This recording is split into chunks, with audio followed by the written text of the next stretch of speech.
Hello प्यारे बच्चों, क्या हालचाल? मजामा। मैं आज आपके लिए बहुत ही इंपॉर्टेंट टॉपिक लेकर आया हूं क्लास 12 फिजिक्स का, जो चैप्टर 1 वैद्युत आवेश तथा वैद्युत क्षेत्र से। टॉपिक क्या है? गॉस की प्रमेय।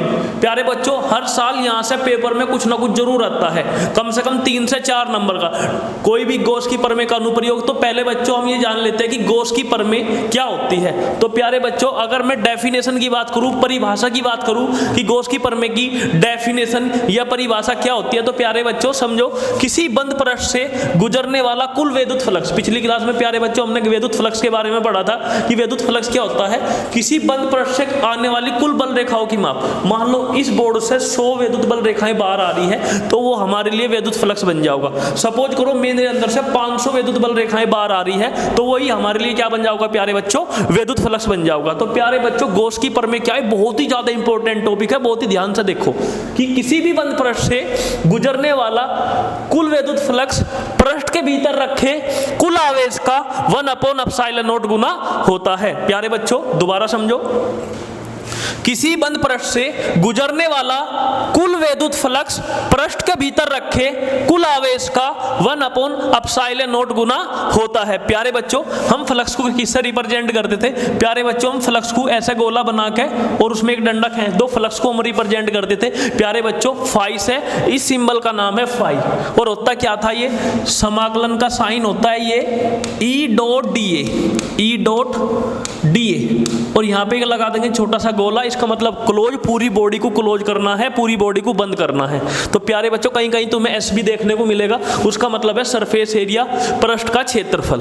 तो प्यारे बच्चों, फ्लक्स को रिप्रेजेंट करते फाई से, ये होता है E.dA। और ये कितना होगा? बॉडी के अंदर कुल कितना चार्ज रखा, उसका मल्टीप्लाई कर दो किससे? 1/ε0 से। तो यही होता है हमारा गॉस की प्रमेय। प्यारे बच्चों, क्या होता है ये गॉस की प्रमेय? कि किसी भी बंद पृष्ठ से, इसका फाई का नाम क्या है? फ्लक्स। किसी भी बंद पृष्ठ से गुजरने वाला कुल वैद्युत फ्लक्स पृष्ठ के भीतर रखे कुल आवेश का 1/ε0 गुना होता है। प्यारे बच्चों दोबारा ध्यान से सुनो, किसी बंद पृष्ठ से गुजरने वाला कुल वैद्युत फ्लक्स पृष्ठ के भीतर रखे कुल आवेश का 1/ε0 गुना होता है। प्यारे बच्चों, अब हम बढ़ते हैं इसके प्रूफ की तरफ। तो प्यारे बच्चों, ऐसा मान लो हमारे पास एक गोला, सपोज करो प्यारे बच्चे, ये हमारे पास एक गोला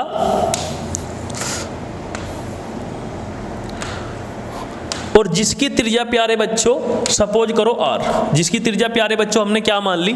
r मान ली। ये हमारे पास एक गोला। प्यारे बच्चों, अब हमने क्या करा? इसके सेंटर पे Q आवेश रख दिया। इसके केंद्र पे क्या रखा? Q आवेश रख दिया। इसके केंद्र पे क्या करा? Q आवेश रख दिया। उसके बाद प्यारे बच्चों हमने क्या करा? यहाँ पे एक छोटा सा क्षेत्रफल काट लिया। प्यारे बच्चों, ये ऐसा समझो, ये तरबूज की तरह होगा, और जब हम उस पर क्षेत्रफल काटेंगे तो कुछ ना कुछ क्षेत्रफल होगा। सर्कल की तरह लाइन नहीं होगा, कुछ ना कुछ इसका क्षेत्रफल होगा। तो प्यारे बच्चों, फिर हमने क्या करा? इसको ऐसे दिखाया, ऐसे दिखा। प्लस आवेश से जो वैद्युत बल रेखाएं होंगी वे कहाँ पे होगी? वे बाहर की तरफ दिखाई पड़ती हैं।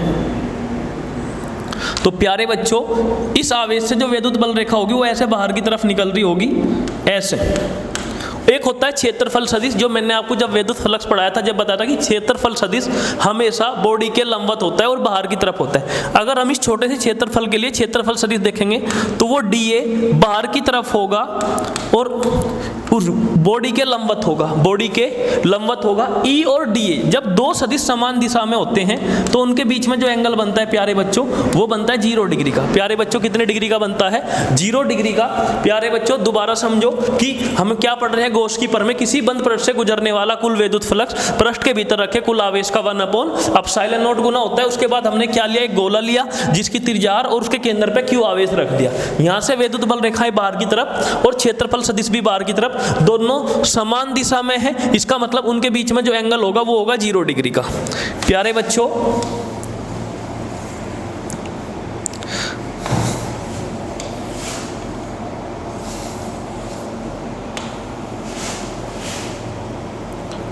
प्यारे बच्चों, अब हम इसका क्या करते हैं? प्रूफ देखते हैं कि गॉस की प्रमेय का प्रूफ। तो प्यारे बच्चों, मैं इसमें से क्या करता हूं? लेफ्ट हैंड साइड ले लेता हूं, E.dA। E dot D A, और प्यारे बच्चों जब मैं डॉट को हटाऊंगा तो क्या होगा, कोस थीटा। जब डॉट को हटाऊंगा तो क्या होगा, कोस थीटा। तो हमने यहाँ से डॉट हटाया तो फाई इक्वल मिला ई डी ए कोस थीटा, ई डी ए कोस थीटा, और थीटा का वैल्यू ई और डी ए समान दिशा में थे तो थीटा का वैल्यू प्यारे बच्चों आ गया 0 डिग्री। थीटा का वैल्यू कितना आ गया, 0 डिग्री। क्यों 0 डिग्री, क्योंकि ई और डी ए जब भी दो सदिश समान दिशा में होते हैं तो उनके बीच में जो एंगल होता है वो होता है 0 डिग्री का। अब हमने क्या करा, इस 0 को मैं थीटा को वैल्यू पुट कर देते हैं तो ये बनेगा ई डी ए कोस 0, ई डी ए कोस 0। और प्यारे बच्चों तुम सभी जानते हो जो कोस 0 का जो वैल्यू होता है प्यारे बच्चों वो होता है 1। कोस 0 का वैल्यू कितना होता है, 1। अब हम क्या करेंगे, कोस 0 का वैल्यू उठाकर रख देंगे इसकी पोजीशन पे, तो ई डी ए और कोस 0 के प्लेस पे प्यारे बच्चों रख दिया 1। अब हमें ये कितना मिला कि सर ये मिला phi equal E D A, क्योंकि 1 का अगर इस पूरे नंबर में मल्टीप्लाई करेंगे तो ये कंप्लीट नंबर आ जाएगा। बहुत अच्छी बात सर। अब जो समाकलन का साइन होता है ये ओनली लगता है डी वाली वैल्यू पे, जिन वैल्यू में परिवर्तन आता है। समाकलन का साइन हमेशा उस वैल्यू पे लगेगा जिस वैल्यू में परिवर्तन होगा या उसके जो वैल्यू उसके जैसी दिखाई पड़ेगी। तो इसका मतलब डी का मतलब होता है प्यारे बच्चों स्मॉल चेंज, और डेल्टा का मतलब होता है प्यारे बच्चों बड़ा चेंज। तो अब मैं क्या करता हूँ, इसे इस पे लगा देता हूँ, ई को हमने बाहर कर दिया और ये डी ए। प्यारे बच्चों अब समाकलन का मतलब क्या होता है, समाकलन का मतलब होता है छोटी छोटी चीज़ों को जोड़ना, छोटी छोटी चीज़ों को जोड़ना। तो डी ए जोड़ते गए तो कुल क्षेत्रफल आ गया ए, डी ए। प्यारे बच्चों कैसे, ऐसे समझो, यहाँ पे हमने छोटा सा क्षेत्रफल काटा था तो ये छोटा सा एरिया, फिर हमने दूसरा छोटा सा क्षेत्रफल काटा, ये छोटा सा एरिया, फिर तीसरा, ऐसे ही करते गए और पूरा गोला हमारे से प्यारे बच्चों कंप्लीट हो गया। ऐसे ही पूरा गोला कंप्लीट हो गया और ये पूरे गोले का क्षेत्रफल आ गया ए, डी ए। यहाँ पे भी डी ए ऐड करा, यहाँ पे भी डी ए ऐड करा, ऐसे डी ए ऐड करते गए तो पूरे गोले का क्षेत्रफल बन गया प्यारे बच्चों ए। अब प्यारे बच्चों मैं क्या करता हूँ, इसे मान लेता हूँ समीकरण नंबर 1, और हम विद्युत क्षेत्र जानते हैं वो होता है के क्यू अपॉन में आर स्क्वायर। और प्यारे बच्चों के का वैल्यू होता है 1/4 pi epsilon naught Q upon में R square, 1/4 pi epsilon naught Q upon में आर स्क्वायर।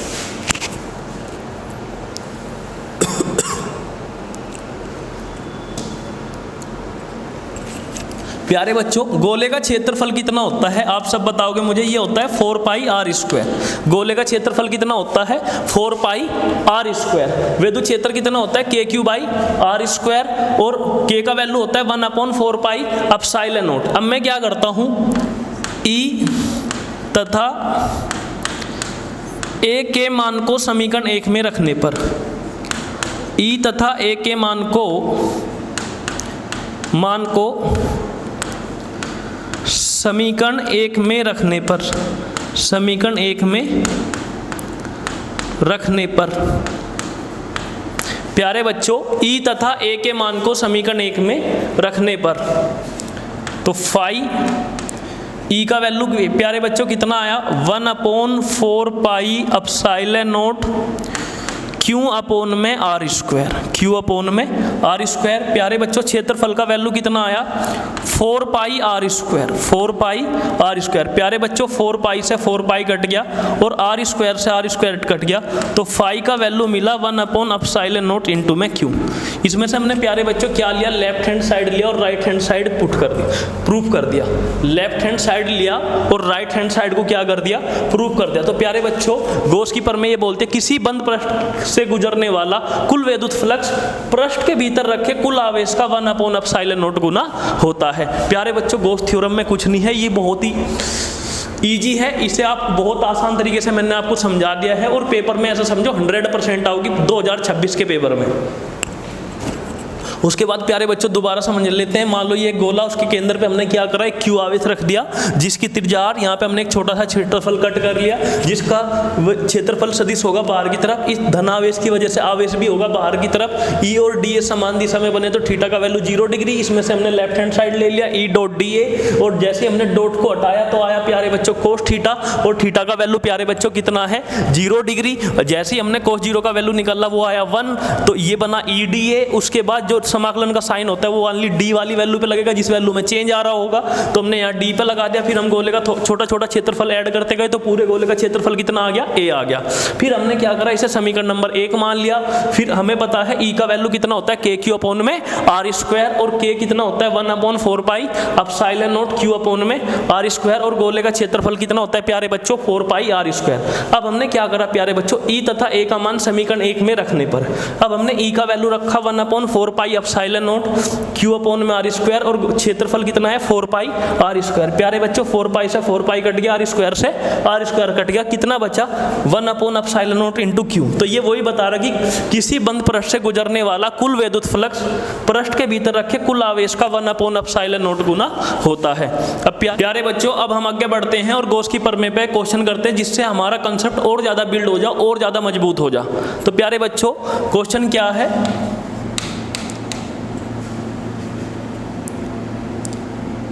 वस्तु से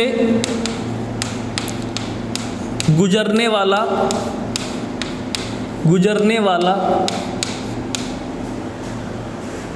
वस्तु से गुजरने वाला कुल विद्युत फ्लक्स ज्ञात कीजिए। कुल विद्युत फ्लक्स ज्ञात कीजिए। वस्तु से गुजरने वाला कुल विद्युत फ्लक्स ज्ञात कीजिए, ये हमारा क्वेश्चन है प्यारे बच्चों।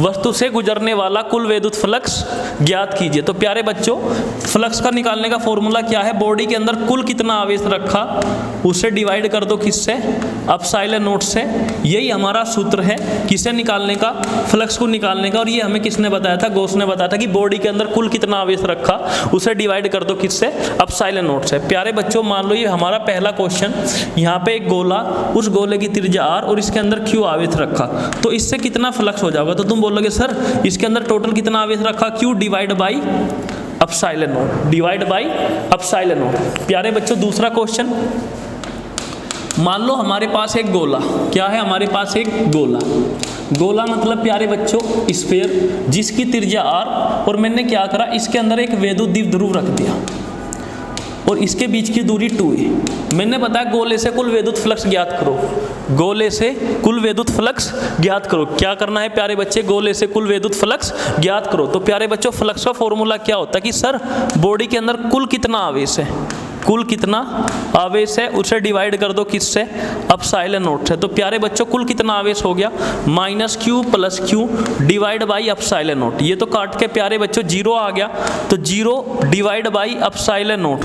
तो प्यारे बच्चों ये आया 0, कितना आ गया प्यारे बच्चों 0। तो प्यारे बच्चों जो कुल फ्लक्स होगा बॉडी से वो कितना आया, 0 आ गया। प्यारे बच्चों कभी कभी पेपर में ये भी क्वेश्चन आता है कि हमने गोले के अंदर या किसी घन के अंदर n विद्युत द्विध्रुव रख दिया, तो बताओ कितना फ्लक्स होगा। क्योंकि बच्चों फ्लक्स तो 0 ही होगा क्योंकि विद्युत द्विध्रुव पर जो कुल आवेश होता है वो 0 होता है, विद्युत द्विध्रुव पर कुल आवेश 0 होता है। प्यारे बच्चों आगे बढ़ते हैं, पोज करो प्यारे बच्चों।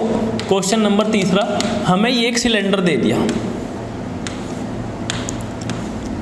और इसके टॉप पे क्यू आवेश रख दिया। हमें एक सिलेंडर दिया और उसके टॉप पे एक क्यू आवेश रख दिया। बताओ कि इस सिलेंडर से कितना फ्लक्स जाएगा। सिलेंडर मतलब बेलन। प्यारे बच्चों हमें एक बेलन दिया और बेलन के टॉप पे क्यू आवेश रख दिया। क्वेश्चन वाले ने हमारे से ये पूछा कि इस बेलन से कितना आवेश, कितना विद्युत फ्लक्स होके गुजरेगा। प्यारे बच्चों एक बेलन दिया, उस बेलन के ऊपर क्यू आवेश रख दिया और ये पूछा इस बेलन से कितना विद्युत फ्लक्स होके गुजरेगा। प्यारे बच्चों पहले ये समझो विद्युत फ्लक्स होता क्या है। प्यारे बच्चों विद्युत फ्लक्स होता है किसी बंद सरफेस से, किसी बंद पृष्ठ से कितनी विद्युत बल रेखाएं गुजर रही है, कितनी विद्युत बल रेखाएं गुजर रही है, उन जो बल रेखाओं की जो संख्या होती है प्यारे बच्चों वही हमारा विद्युत फ्लक्स कहलाता है। तो सपोज करो ये जो हमारे पास ये बेलन है, इससे जो विद्युत बल रेखाएं निकल रही होगी, मैं इसे थोड़ा सा बड़ा करके बना देता हूं और यहाँ पे हमने क्यू आवेश रख दिया। तो प्यारे बच्चों कुछ तो इसके अंदर से निकल रही होंगी, मान लो 5 लाइनें नीचे से निकल रही है तो 5 लाइनें ऊपर से निकल रही होंगी।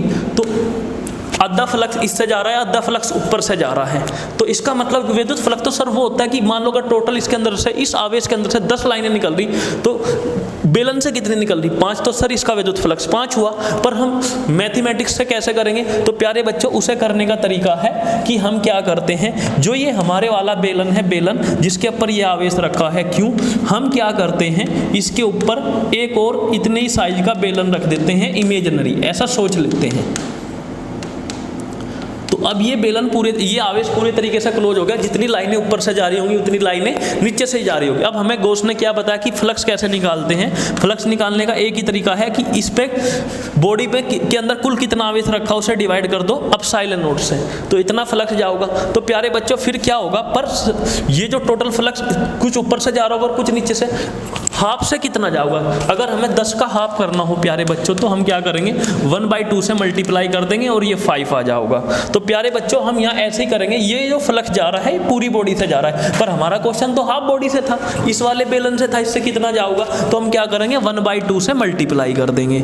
Q अपॉन एप्सिलॉन नॉट में किससे मल्टीप्लाई कर दोगे प्यारे बच्चों, 1/2 से, तो जो फ्लक्स बन जाओगा वो बन जाओगा Q अपॉन में 2 एप्सिलॉन नॉट, Q अपॉन में 2 एप्सिलॉन नॉट। और देखते हैं जो इसके बिल्कुल इसके जैसे दिखाई पड़ते हैं इसके चचेरे भाई।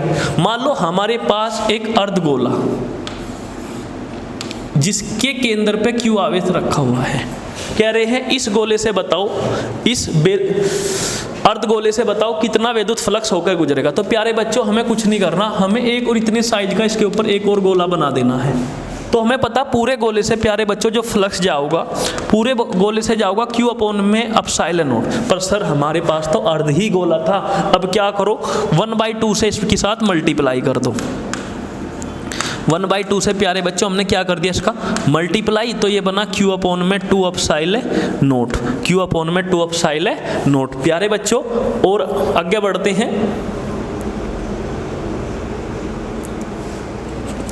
हमने क्या ले लिया, एक बर्थडे वाला कोन ले लिया प्यारे बच्चों। ये बर्थडे वाला कोन, सपोज करो आज आप तुम्हारा बर्थडे है और मुझे विद्युत फ्लक्स निकलवाना है तुम्हारे से, तो सुनो ये आवेश क्या इसके टॉप पे रखा हुआ है, तो हम क्या करेंगे एक और ऐसा ही कोन इसके ऊपर बना देंगे। तो पूरे कोन से प्यारे बच्चों जो फ्लक्स जाओगा वो जाओगा Q अपॉन में एप्सिलॉन नॉट। तो हाफ से कितना जाओगा प्यारे बच्चों, तो क्या करेंगे सर हाफ से मल्टीप्लाई कर देंगे, खत्म। So simple, so easy. तो ये बन जाओगा Q अपॉन में 2 एप्सिलॉन नॉट, Q अपॉन में 2 एप्सिलॉन नॉट। प्यारे बच्चों घन से गुजरने वाला फ्लक्स ज्ञात कीजिए। घन से गुजरने वाला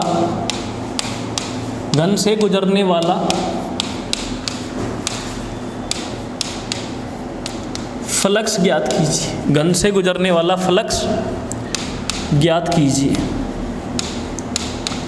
घन से गुजरने वाला फ्लक्स ज्ञात कीजिए। तो प्यारे बच्चों मैं डिफरेंट पोजीशन लूँगा और डिफरेंट पोजीशन के केस में जो घन से फ्लक्स होगा वो डिफरेंट तरीके से बाहर आऊगा। तो प्यारे बच्चों पहला केस समझते हैं, जो पहली कंडीशन है। सपोज करो हमारे पास ये एक घन और हमने क्या करा इसके टॉप पे Q आवेश रख दिया। घन के टॉप पे क्या करा, एक Q आवेश रख दिया। अब क्या ये हमारे से क्वेश्चन ये पूछा गया कि घन से गुजरने वाला फ्लक्स ज्ञात कीजिए। घन से गुजरने वाला फ्लक्स ज्ञात कीजिए। तो प्यारे बच्चों हम क्या करेंगे इसी के ऊपर एक और घन बना देंगे। तो प्यारे बच्चों हमने इसी के ऊपर एक और घन बना दिया।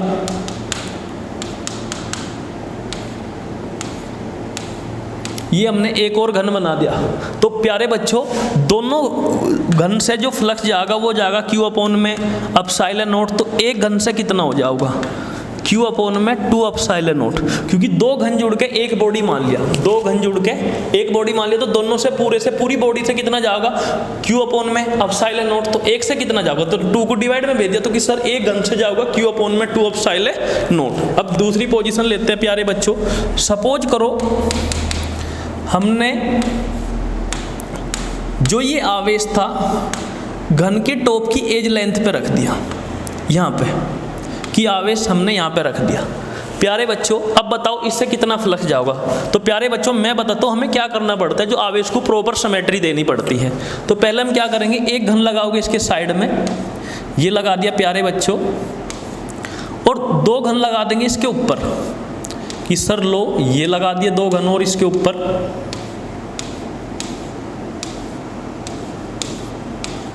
तो प्यारे बच्चों, जब हम आवेश को किसी घन के एज लेंथ पर रखते हैं, उसकी लंबाई के बीच में रखते हैं, लंबाई के मध्य रखते हैं, तो हमें 4 घन यूज करने पड़ते हैं, और 4 घन से जो कुल फ्लक्स जाओगा प्यारे बच्चों वो जाओगा Q अपॉन में एप्सिलॉन नॉट।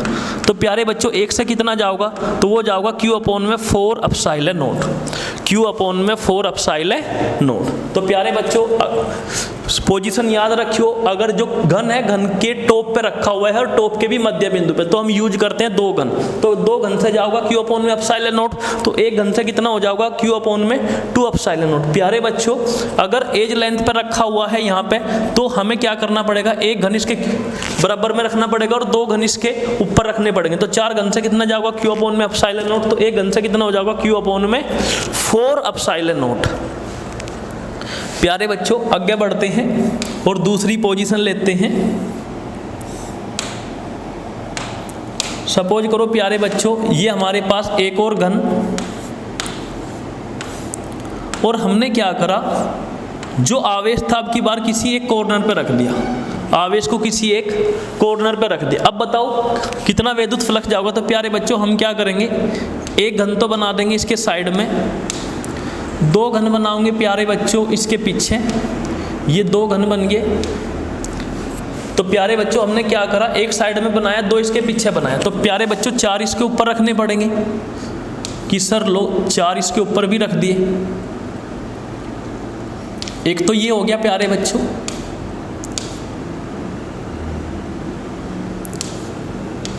कि सर एक तो ये हो गया और 2 यहाँ पर रखने पड़ेंगे।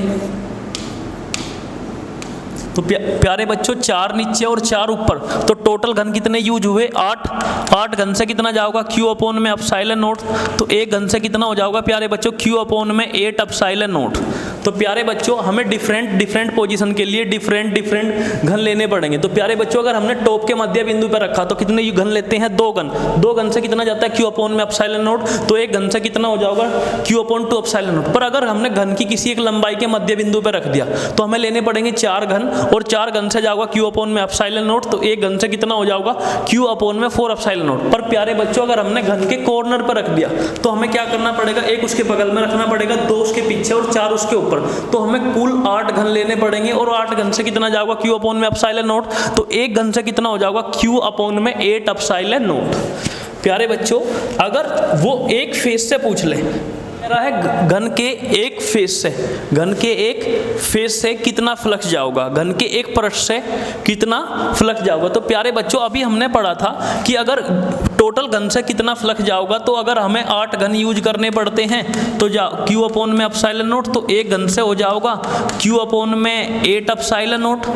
इतना हमने पढ़ा कि सर जब हम आवेश को कॉर्नर पर रखते हैं तो पूरे घन से जो फ्लक्स जाता है Q अपॉन में 8 एप्सिलॉन नॉट। पर प्यारे बच्चों मेरा क्वेश्चन अलग है, अब मैं एक घन से नहीं पूछ रहा कि एक फेज से कितना जाओगा, एक पृष्ठ से कितना जाओगा। तो प्यारे बच्चों इस Q से जो बल रेखाएं निकलेगी, चाहे तो वो इस वाले पृष्ठ के अंदर से जाओगी, या सामने वाले से जाओगी, या नीचे वाले से जाओगी,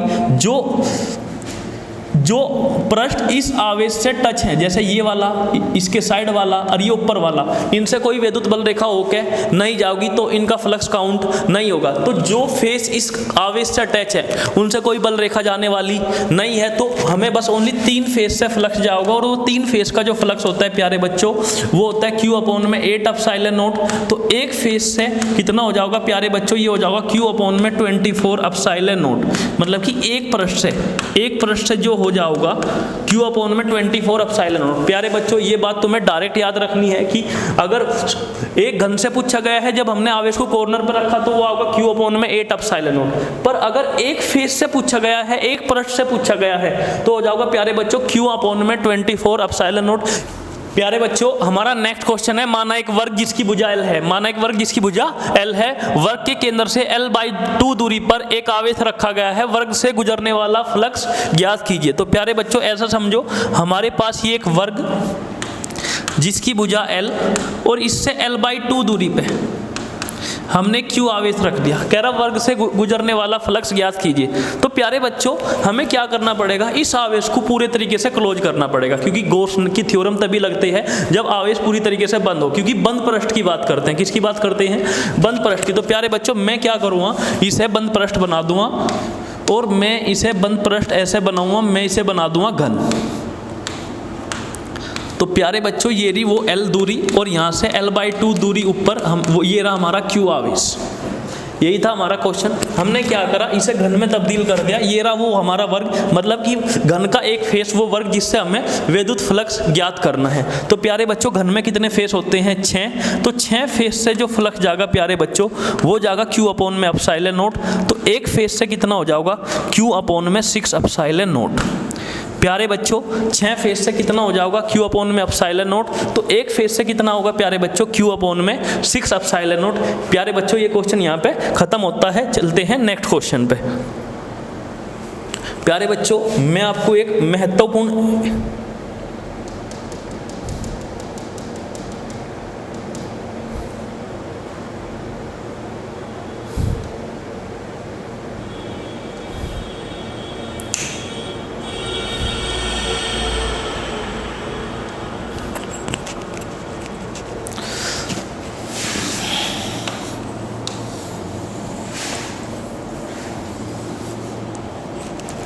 प्यारे बच्चों अब हम चलते हैं नेक्स्ट क्वेश्चन पे।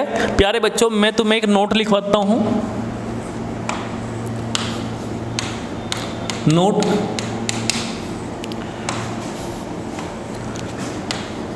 कोई भी 3D वस्तु, कोई भी 3D वस्तु यदि एक समान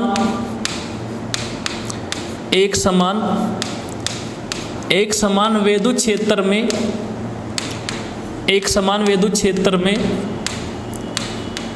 रखी हुई है, कोई भी 3D वस्तु यदि एक समान विद्युत क्षेत्र में रखी हुई है तब उससे गुजरने वाला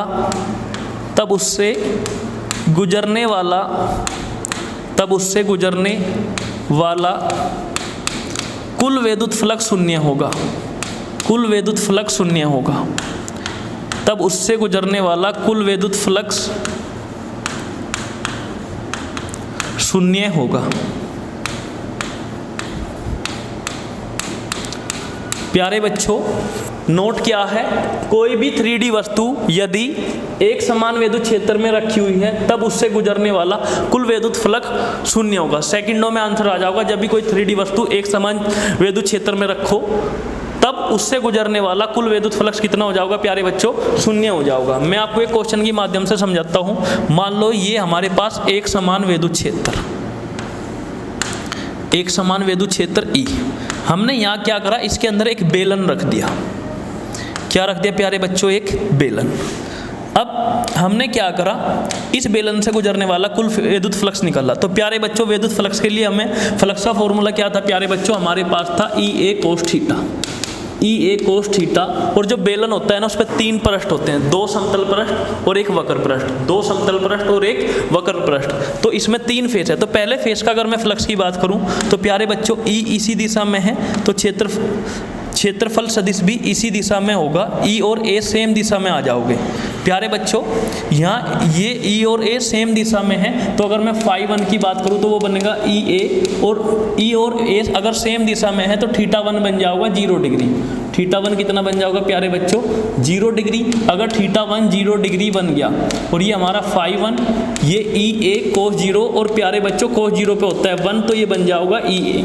प्यारे बच्चों अब हम निकालते हैं φ2 क्योंकि ये हमने मान लिया सपोज करो पहला फेस, अब ये हमारे लिए बन गया दूसरा फेस। तो विद्युत क्षेत्र तो अब भी इधर ही है। क्षेत्रफल सदिश किस दिशा में होगा प्यारे बच्चों, क्षेत्रफल सदिश उस दिशा में होता है जिस दिशा में हम देखते हैं। मान लो इस वाले फेस के लिए क्षेत्रफल सदिश इधर होगा और बॉडी के लंबवत होगा और बाहर की तरफ होगा। किस तरफ होगा प्यारे बच्चों, बाहर की तरफ। प्यारे बच्चों φ2 के लिए देखो ये बनेगा ई ए कोस थीटा 2, पर ये देखो तुम ई इस दिशा में और ए इस दिशा में, दोनों विपरीत दिशा में। ई अगर इधर है तो ए इधर होगा, तो बीच में जो एंगल बनेगा प्यारे बच्चों वो बनेगा 180 डिग्री का। जो हमारा थीटा 2 आओगा प्यारे बच्चों वो आओगा 180 डिग्री, और जो हमारा फाई 2 बनेगा वो बनेगा ई ए कोस 180, और कोस 180 का वैल्यू प्यारे बच्चों -1 कितना होता है -1, और ये बन जाओगा माइनस के ई ए। प्यारे बच्चों कितना बन जाओगा माइनस के ई ए।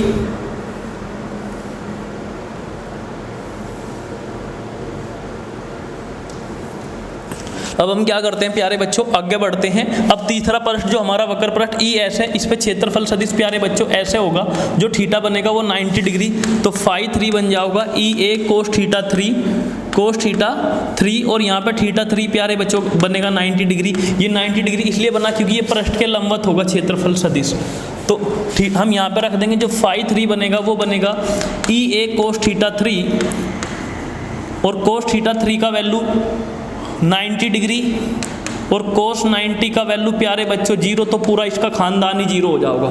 तो प्यारे बच्चों जो कुल फ्लक्स आओगा वो आओगा phi 1 plus phi 2 plus phi 3। तो फाई 1 का वैल्यू प्यारे बच्चों ई ए मिला, फाई 2 का वैल्यू प्यारे बच्चों माइनस के ई ए मिला, और फाई 3 मिला प्यारे बच्चों 0। तो ई ए से ई ए कट गया, तो कुल फ्लक्स कितना मिल गया प्यारे बच्चों, कुल फ्लक्स मिला 0। तो प्यारे बच्चों ये एक 3D वस्तु थी। जब भी किसी 3D वस्तु को हम एक समान विद्युत क्षेत्र में रखते हैं तो उसके अंदर से जो कुल विद्युत फ्लक्स आओगा प्यारे बच्चों वो शून्य आओगा। जैसे मैं तुम्हें गोले से करके दिखाता हूँ।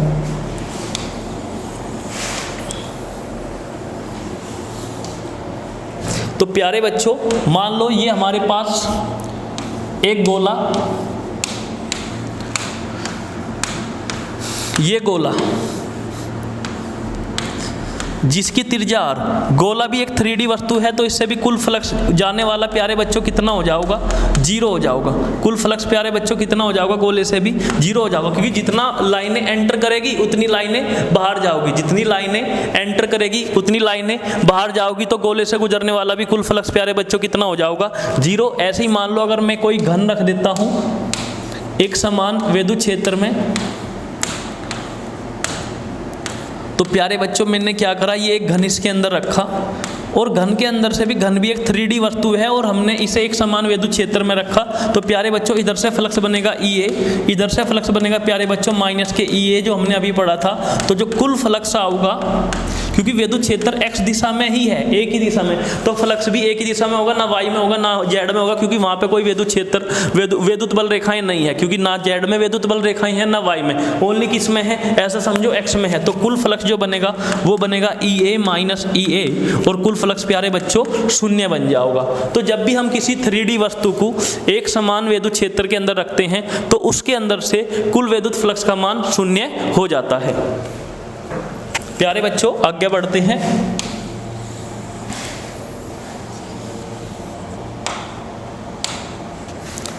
प्यारे बच्चों अब हम नेक्स्ट क्वेश्चन की तरफ बढ़ते हैं। मान लो हमारे पास 2 सकेंद्रीय गोले, 2 सकेंद्रीय गोले, 2 सकेंद्रीय गोले जिनकी त्रिज्या, ये हमारा क्वेश्चन है, 2 सकेंद्रीय गोले जिनकी त्रिज्या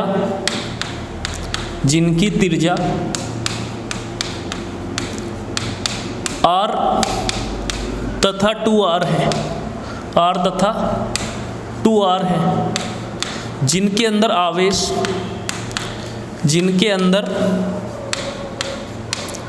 आवेश 2q तथा 4q है, 2q तथा 4q है, तब दोनों गोलों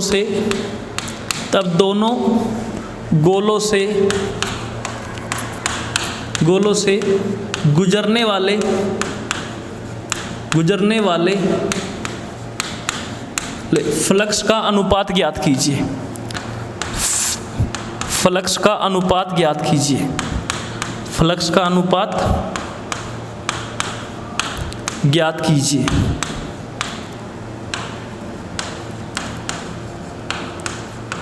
दोनों गोलों से गुजरने वाले फ्लक्स का अनुपात ज्ञात कीजिए।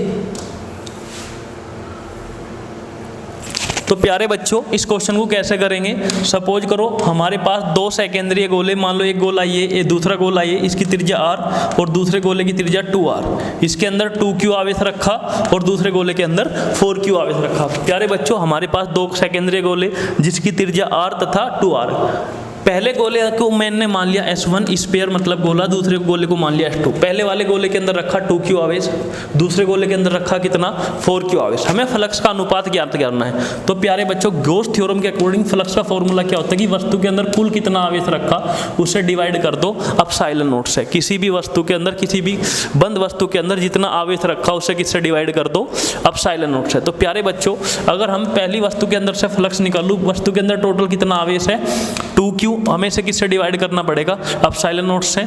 इसे समीकरण नंबर 1 मान लो। प्यारे बच्चों अगर मुझे दूसरे गोले से फ्लक्स निकालना हो तो प्यारे बच्चों अब बताओ दूसरे गोले के अंदर कुल कितना आवेश है, तुम बोलोगे 4q। नहीं प्यारे बच्चों ये सेकेंडरी गोले है, एक गोले के अंदर दूसरा गोला, तो कुल आवेश हो जाएगा 2q और 4q। तो 2q प्लस 4q और डिवाइड कर देंगे किससे, एप्सिलॉन नॉट से। तो प्यारे बच्चों कुल फ्लक्स आ जाएगा 6q divide by epsilon not, और ये मान लेंगे हम समीकरण नंबर 2। तो प्यारे बच्चों अब हम क्या करेंगे, समीकरण 1 को डिवाइड कर देंगे समीकरण 2 से। समीकरण 1 को डिवाइड कर देंगे समीकरण 2 से, तो ये बनेगा 5 अपॉन में 5 अपॉन में 5, ये बना 2q अपॉन में एप्सिलॉन नॉट, और ये बना 6q अपॉन में एप्सिलॉन नॉट। प्यारे बच्चों एप्सिलॉन नॉट से एप्सिलॉन नॉट कैंसिल आउट हो जाएगा, तो 5 अपॉन में 5 इक्वल 2q अपॉन में 6q। अब मैं 2q को 6q से काट दूंगा, तो प्यारे बच्चों जो अनुपात आऊगा वो आऊगा 1/3। प्यारे बच्चों कितना आऊगा 1/3, और हमें यही बताना था कि दोनों गोलों से गुजरने वाले फ्लक्स का अनुपात ज्ञात कीजिए।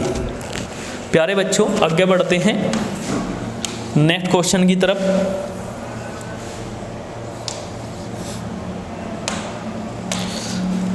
प्यारे बच्चों नेक्स्ट क्वेश्चन की तरफ चलते हैं। नेक्स्ट क्वेश्चन हमारा क्या है,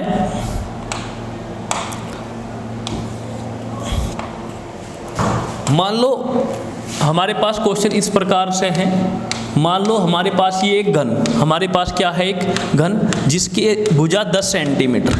हमारे पास एक घन और जिसकी भुजा कितनी है प्यारे बच्चों 10 सेंटीमीटर, और इसके अंदर हमने 2q आवेश रख दिया। कितना आवेश रख दिया प्यारे बच्चों 2q आवेश। फिर हमने क्या करा, इस घन की भुजा को बढ़ाकर 10 सेंटीमीटर से 20 सेंटीमीटर कर दी। 10 सेंटीमीटर से कितनी कर दी 20 सेंटीमीटर, और आवेश उतना ही रहा। तो कहा फ्लक्स का अनुपात ज्ञात करो। प्यारे बच्चों क्या करना है, दोनों केस के लिए फ्लक्स का अनुपात ज्ञात करना है। तो प्यारे बच्चों पहले वाले से जो फ्लक्स बनेगा वो कितना बढ़ेगा कि सर वस्तु के अंदर घन के अंदर जितना आवेश रखा उसे किससे डिवाइड कर दो एप्सिलॉन नॉट से। तो प्यारे बच्चों 2q को किससे डिवाइड कर दिया एप्सिलॉन नॉट से। उसके बाद कंडीशन सेकंड में निकाला प्यारे बच्चों, इसके भी अंदर कितना आवेश है 2q, और डिवाइड किससे कर दिया एप्सिलॉन नॉट से। फ्लक्स में तो कोई फर्क पड़ा ही नहीं, क्योंकि प्यारे बच्चों इसका आकार बढ़ाने से, मान लो इस आवेश के अंदर से 10 लाइनें निकाल रही थी, वही तो फ्लक्स था। आकार बढ़ाने के बाद भी तो 10 लाइनें निकलेगी, तो फ्लक्स पे कोई प्रभाव नहीं पड़ेगा। तो इसका मतलब जो गॉस लॉ होता है प्यारे बच्चों वो इंडिपेंडेंट होता है शेप और साइज पे, वो आकृति पे निर्भर नहीं करता। तो हमें यहाँ से ये पता लगा कि जो गॉस थ्योरम होती है, गॉस की प्रमेय होती है, वो आकृति पर निर्भर नहीं करती है, वो शेप और साइज पे डिपेंड नहीं करती है। तो प्यारे बच्चों अगर मैं यहाँ से इसका अनुपात लूँ 5/5 का, तो 2q अपॉन में एप्सिलॉन नॉट, और दूसरे वाला भी 2q अपॉन में एप्सिलॉन नॉट, और जब सेम को सेम से डिवाइड करते हैं तो प्यारे बच्चों आता है 1:1।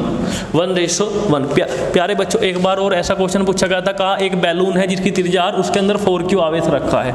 अब हमने इसकी त्रिज्या को बढ़ाकर डबल कर दिया हवा भरने से, अब भी आवेश 4q है, तो अनुपात बताओ। तो प्यारे बच्चों इस केस में भी अनुपात कितना हो जाएगा 1:1 हो जाएगा, कोई बड़ी बातचीत नहीं है। तो प्यारे बच्चों आगे बढ़ते हैं नेक्स्ट क्वेश्चन की तरफ। प्यारे बच्चों नेक्स्ट क्वेश्चन की तरफ मूव ऑन करते हैं। अब हम मान लो हमारे पास ये एक बेलन, और इस बेलन के अंदर q आवेश रखा गया है। ये हमारा नेक्स्ट क्वेश्चन, और इस बेलन के अंदर कितना आवेश रखा गया है q आवेश रखा गया है। इसके 3 हमने दोनों पृष्ठ समतल पृष्ठ के नाम रख दिए a और b, और वक्र पृष्ठ का नाम रख दिया c। क्वेश्चन वाले ने हमें ये बताया प्यारे बच्चों, जो सी पृष्ठ है उससे 5 फ्लक्स जा रहा है। सी पृष्ठ से कितना फ्लक्स जा रहा है? 5। और गोले इस बेलन के अंदर क्यू आवेश रखा हुआ है, तो कह रहा है ए से कितना फ्लक्स जाएगा, ये हमारा क्वेश्चन है। तो प्यारे बच्चों, अगर मैं फ्लक्स की बात करूं तो टोटल फ्लक्स कितना होगा कि सर ए वाला फ्लक्स प्लस सर बी वाला फ्लक्स प्लस सर सी से जाने वाला फ्लक्स, वो होगा बॉडी के अंदर कितना आवेश रखा, क्यू डिवाइड कर दो किससे? एप्सिलॉन नॉट से। प्यारे बच्चों, ये तो बता दें कि जो वक्र पृष्ठ है उससे 5 फ्लक्स जा रहा, पर प्यारे बच्चों जितना ए से लाइनें गुजरेगी उतनी ही प्यारे बच्चों बी से लाइन गुजरेगी। तो जितना फ्लक्स ए से जाएगा उतना ही फ्लक्स बी से जाएगा। तो प्यारे बच्चों मैं ये लिख सकता हूँ फाई ए इक्वल फाई बी, फाई ए इक्वल फाई बी। तो फाई ए प्यारे बच्चों मैंने फाई बी को भी रिप्लेस कर दिया फाई ए से, और फाई सी को कितना लिखा? फाई, और ये किसके बराबर हो जाएगा? क्यू अपॉन में एप्सिलॉन नॉट के। तो प्यारे बच्चों फाई ए कितना हो गया? ये बना प्यारे बच्चों 2 फाई ए प्लस फाई, और ये किसके बराबर होगा? क्यू अपॉन में एप्सिलॉन नॉट। ये प्लस का फाई इधर जाके माइनस का फाई, और ये बना क्यू अपॉन में एप्सिलॉन नॉट माइनस फाई। प्यारे बच्चों अब ये 2 मल्टीप्लाई में नीचे किस में आ जाओगा? डिवाइड में। तो ये आ गया 1/2 क्यू अपॉन में एप्सिलॉन नॉट माइनस फाई। इतना फ्लक्स जाओगा पूरे पृष्ठ से, ए वाले पृष्ठ से। तो प्यारे बच्चों ये क्वेश्चन था, ये क्वेश्चन नीट में भी आ चुका है और बोर्ड में भी आ चुका है, यूपी बोर्ड में भी आ चुका है, तो इसकी ध्यान से प्रैक्टिस करनी है। तो प्यारे बच्चों हम अपने एक और क्वेश्चन की तरफ चलते हैं। क्वेश्चन हमारा क्या है कि 1 कूलाम का आवेश, 1 कूलाम का आवेश वायु में रखा गया है, वायु में रखा गया है, इससे कितना फ्लक्स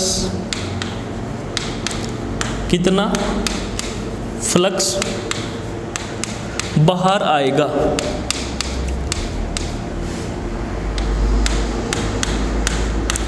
तो प्यारे बच्चों फ्लक्स का फॉर्मूला क्या होता है? कुल आवेश डिवाइड बाई एप्सिलॉन। हम ये मान लेंगे इस 1 कूलाम को पूरे ब्रह्मांड ने घेर रखा है, पूरा ब्रह्मांड को एक गोला मान लो और वो इस 1 कूलाम आवेश के चारों ओर, तो इससे कितनी फ्लक्स बाहर गुजरेगा? तो प्यारे बच्चों हम इसे कुल आवेश को ले लेंगे 1 और ये एप्सिलॉन नॉट, तो फ्लक्स प्यारे बच्चों कितना बन जाएगा? एप्सिलॉन नॉट की पावर -1, एप्सिलॉन नॉट की पावर -1। प्यारे बच्चों ये क्वेश्चन भी नीट में आ चुका है, तो तुम्हें इन क्वेश्चनों की ध्यान से प्रैक्टिस करनी है। मैंने सारे इंपॉर्टेंट क्वेश्चन जितने भी थे, जितने यूपी बोर्ड में बन सकते थे, वे सारे इसी एक वीडियो में कवर कर दिए। तुम अपने पिछले 20 ईयर के पेपर उठा के देख लो, इनसे बाहर कोई क्वेश्चन तुम्हें नहीं मिलने का।